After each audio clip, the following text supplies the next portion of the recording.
I had mentioned while we were watching this that it looked to me like a lot of the backgrounds were colored pencil, which I think is highly unusual. I haven't really seen that before.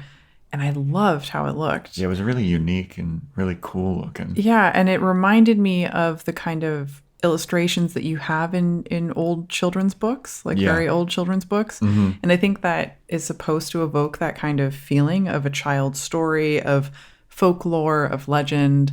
And apparently, for the most part, Studio Ghibli would use poster paint to paint backgrounds, which is like the cheapest possible paint you can get. It's like craft paint. And then on top of that, they finished it with colored pencil and were specifically instructed to like leave certain lines thick so it's obvious, so they weren't trying to hide the fact that it was colored pencil. And I loved how it looked on certain surfaces. Like when you saw it on a ship or something, you could kind of, it felt so much rustier than looking at just like paint. Yeah, even the grass, it was like, these look like individual blades. Like it was really unique. I've never seen an animation like it.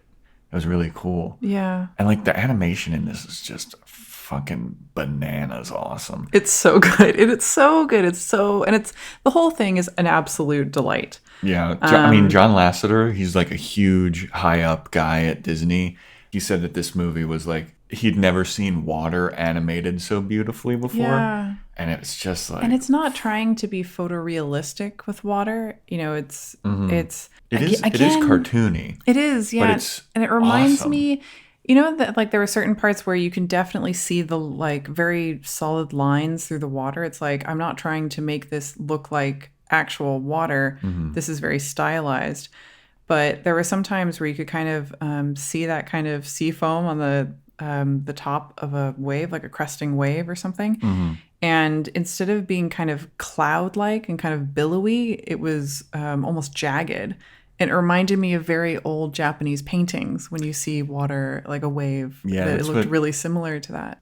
This movie had over like 170,000 separate images to make it. Wow. Which is, this one has the most of any Miyazaki movie. Really? Yeah, it's, dude, it's so ridiculous. And I love the way everything moves. I love the way running is animated. I love there's little details everywhere of movement. Yeah, even like when they're walking or running, like it looks very fluid. Like usually sometimes in anime movies, it's a little choppy and that's just like kind of the style and you get used to it. So when you see the fluidity of it, you're like, oh wow, they really put some money behind this shit. This is also the first animated feature film since Princess Mononoke to be created and painted on traditional animation cells. Oh, cool. Yeah. Yeah, I think you can kind of tell. And that's the thing is like a lot of the stuff that's created now, it's a lot of 3D, like computer animated stuff. And it's like, it's good. It just doesn't capture the magic. Yeah. Like some of that stuff used to, Like this was just magically animated. Yeah. Thanks for watching that clip from the Anime Movie Podcast. Follow the links in the description below to hear full episodes, and please subscribe to our YouTube channel for more fun clips like this.